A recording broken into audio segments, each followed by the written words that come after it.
नमस्कार दोस्तों, स्वागत है आप लोग का हिंदुस्तानी स्पेशल की एक और नए वीडियो में। दोस्तों, जैसा कि आप लोग जानते हैं कि जो रसिया के जो फॉरेन मिनिस्टर है वो भारत के दौरे पे आए थे और सबसे बड़ी बात ये है कि उनकी जो मुलाकात है वो हमारे जो नरेंद्र मोदी जी हैं उनसे हुई थी। दोस्तों, इस मीटिंग के बाद जो यूएसए है उसमें तो एक काफ़ी हलचल मची थी, क्योंकि जो अमेरिका है वो कभी भी नहीं चाहता कि रसिया के साथ जो रिलेशन है और इस समय में जो उनका दौरा है वो भारत में हो और उनकी मुलाकात जो है वो नरेंद्र मोदी जी से हो। इससे कहीं ना कहीं ये बात जाता है कि जो अमेरिका है उससे पहले रसिया है वो भारत का सबसे अच्छा दोस्त है। दोस्तों, सबसे बड़ी बात यहाँ पे ये भी रही कि जो रूस के जो फॉरेन मिनिस्टर हैं उन्होंने भारत को धन्यवाद दिया कि उन्होंने सिक्योरिटी काउंसिल जो है उसमें वोटिंग नहीं की और अपना जो पक्ष है वो सामने नहीं रखा।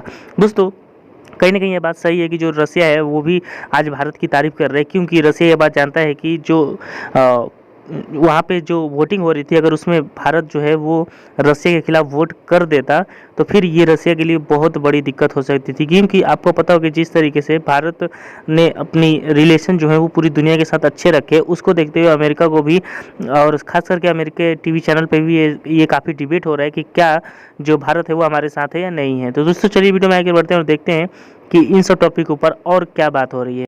रशिया के फॉरेन मिनिस्टर के हवाले से तो उन्होंने विजिट किया है इंडिया में और नरेंद्र मोदी जी के साथ उनकी मीटिंग हुई है और उस मीटिंग में रशिया के फॉरेन मिनिस्टर ने काफ़ी प्रोजेक्ट्स पे जो चल रहे हैं उनके दरमियान, दोनों कंट्रीज़ के दरमियान, इंडिया और रशिया के दरमियान, वो डिस्कस हुए। उस पर बड़ी अच्छी डिबेट हुई और उसके साथ रशिया के फॉरेन मिनिस्टर ने इंडिया का थैंक्स किया और वो इस बात पर कि यूनाइटेड नेशन सिक्योरिटी काउंसिल में जिस तरह इंडिया ने अपना स्टांस रखा, न्यूट्रल रहकर अपना स्टांस रखा और रशिया को क्रिटिसाइज नहीं किया, इस पर रशिया के फॉरेन मिनिस्टर ने इंडिया को थैंक्स कहा है। मैं इस पूरे सिनेरियो को ऐसे देखता हूँ कि इंडिया को ये चीज़ आती है कि उन्होंने ओवरऑल दी वर्ल्ड तमाम कंट्री के साथ कैसे अपना रिलेशन अच्छा रखना है। आपको मैं एक बड़ी मज़े की बात बताता हूँ। पाकिस्तान और इंडिया के हवाले से, मैं एक पाकिस्तानी हूँ, मुहिब्बे वतन पाकिस्तानी, और मुझे अपने मुल्क से बहुत प्यार है, लेकिन जो रियल है, जो फैक्ट्स हैं, उस पर अगर बात की जाए तो इंडिया का एक बहुत ज़बरदस्त किस्म की पॉलिसी है। वो पॉलिसी ये है कि वो जिस मुल्क के साथ भी उसके जो सा तल्लुकात ख़राब हों, अच्छे हों, बुरे हों, जैसे भी हों, आप एग्जाम्पल ले लें चाइना की, आप एग्जाम्पल ले लें, और अमेरिका से भी अक्सर उनके तल्लुकात ख़राब होते जाते हैं, लेकिन वो ट्रेड कभी नहीं रोकते।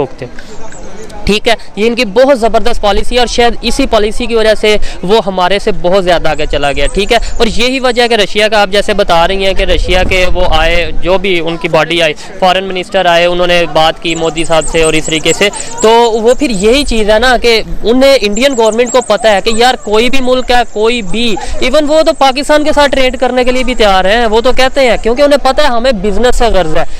अपना क्या उसे कहते हैं, मुखालफत अपनी जगह, इख्तलाफ राय अपनी जगह, किसी को पसंद करना ना पसंद करना अपनी जगह, लेकिन हम अपने बिजनेस में तो ना उसे इफेक्ट होने दें, अपने बिजनेस के ऊपर तो उस चीज़ का असर ना आने दें। चाइना के साथ उनकी कितनी बनती है, मतलब वो लद्दाख के मामले में, ठीक है, लेकिन फिर भी वो ट्रेड करते हैं, और जितनी ट्रेड चाइना और इंडिया की होती है आपकी सोच भी नहीं है। ठीक है, शायद पाकिस्तान से ज़्यादा ट्रेड वो चाइना इंडिया के साथ करता है। ठीक है, यही चीज़ है। मैं यही कहना चाहूँगा कि उनकी पॉलिसीज़ बहुत ज़बरदस्त पॉलिसीज़ हैं।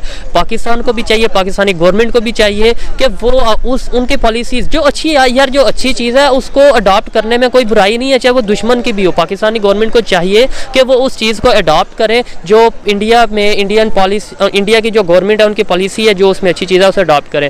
मैंने मिसाइल को हाथ भी नहीं लगाया, हमारा काम नहीं है इन्फेंट्री में, सर हमारा स्मॉल आर्म्स का चक्कर रहता है हमारा, तो मुझे मिसाइल के बारे में नॉलेज नहीं है। सबसे पहले मैं वाज़े तौर पे बता दूं, I am no expert, I have zero knowledge, and forget about knowledge sir, I have never touched a missile in my life. मैंने कभी हाथ नहीं लगाया, पर मुझे इतना पता है कि मिसाइल अपने आप नहीं चलती सर। मुझे यह पक्का यकीन है कि मिसाइल अपने आप नहीं चलती। These missiles are highly controlled, इनके अंदर सर 10 चीजें होती हैं, उसके बाद ये मिसाइल टेक ऑफ होती है, 10 अप्रूवल्स होते हैं। तो किसी ने ये कह देना कि सर हम मेंटेनेंस कर रहे थे, थोड़े स्क्रू टाइट कर रहे थे, कपड़ा शपड़ा मार रहे थे, पाकिस्तान के अंदर घुस गए मिसाइल, ये मुझे नहीं लगता, ये बात गलत है। ये क्यों हुआ है मैं आपको ये भी बता दूं सर, जो मेरा तजिया खुद का है। पाकिस्तानियों का यह मानना है कि इंडिया टेस्ट कर रहा था पाकिस्तान के सिस्टम्स। ये भी एक वजूहात हो सकती है, कई वजूहात में से एक ये भी हो सकती है सर कि इंडिया टेस्ट कर रहा था। मुझे एक और चीज लगती है सर कि इंडिया ने क्यों करा होगा, ये मेरा खुद का मानना है, क्योंकि पहली बार नहीं हुआ सर।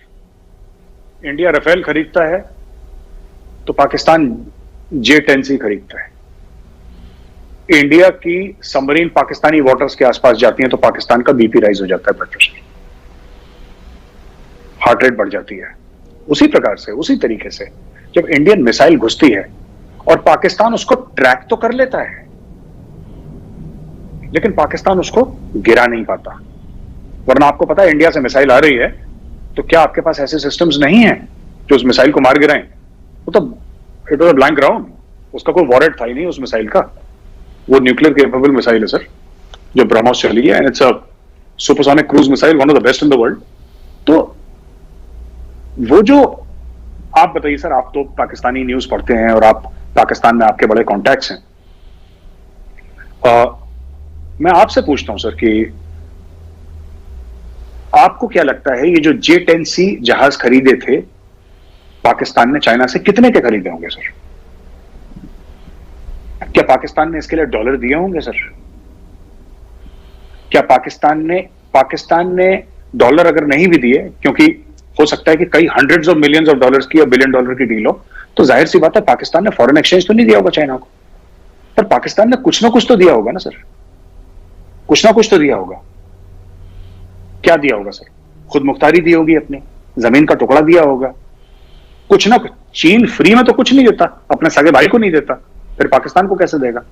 तो पहली बात यह। दूसरी चीज यह है कि जब भारत ने S-400 खरीदे तो पाकिस्तान ने बड़ा बोला साहब हमें भी खरीदना है, हमें भी खरीदना है। अब उस चीज पे मोहर लग गई। अब पाकिस्तान फिर से अपनी खुद मुख्तारी बेचेगा, घास खाएगा, जैसे भुट्टो साहब ने फेमसली बोला था ना, घास खाएंगे लेकिन एटम बम बनाएंगे। तो पाकिस्तान को नुकसान पहुंचाने के लिए भारत को जंग लड़ने की जरूरत नहीं है। भारत के पास पैसा है, भारत असला खरीदता रहेगा। पाकिस्तान में इतनी इनसिक्योरिटी है और इतना करप्शन है डिफेंस डील्स में कि आधे लोग इनसिक्योरिटी की वजह से खरीदेंगे और आधे लोग ये कहेंगे कि नहीं साहब इसमें हमारा 10, 20, 25, 30, 40, 50% बन सकता है, पैसा खरीद लो। अच्छा, उनको कौन बेचेगा? रूस उनको बेचेगा नहीं, अमेरिका उनको बेचेगा नहीं, उनको बेचेगा चाइना। तो जैसे जैसे भारत अपने वेपन सिस्टम्स का लेवल बढ़ाएगा, जैसे जैसे भारत और परचेज करेगा वेपन सिस्टम, पाकिस्तान इन सिक्योरिटी में अपनी खुद मुख्तारी बेच के, अपनी सोवरेनिटी बेच के, अपना कुछ भी पाकिस्तान करेगा, सर के बल खड़ा होगा। एक उसकी कंपटीशन में एक सिस्टम लाने की पाकिस्तान कोशिश करेगा, और वो सिस्टम लाने के लिए पाकिस्तान के पास पैसे नहीं है। तो ये जो लोग कहते हैं ना कि जो ब्रह्मोस मिसाइल पाकिस्तान के अंदर गई थी, जो इंडिया ने जिसके लिए सॉरी बोला और गलती से फायर करी, इसमें लोग कहते हैं वॉरहेड नहीं था ना, इसमें कन्वेंशनल वॉरहेड था ना न्यूक्लियर था, कुछ नहीं था वॉरहेड। मैं कहता हूं इसमें जितना बड़ा वॉरहेड था इस मिसाइल में जितना बड़ा वॉरहेड था, उतना बड़ा वॉरहेड सर न्यूक्लियर भी नहीं हो सकता। ये जो खाली मिसाइल बिना वॉरहेड के फेंकी है ना इंडिया ने, this was carrying a bigger warhead than a nuclear warhead.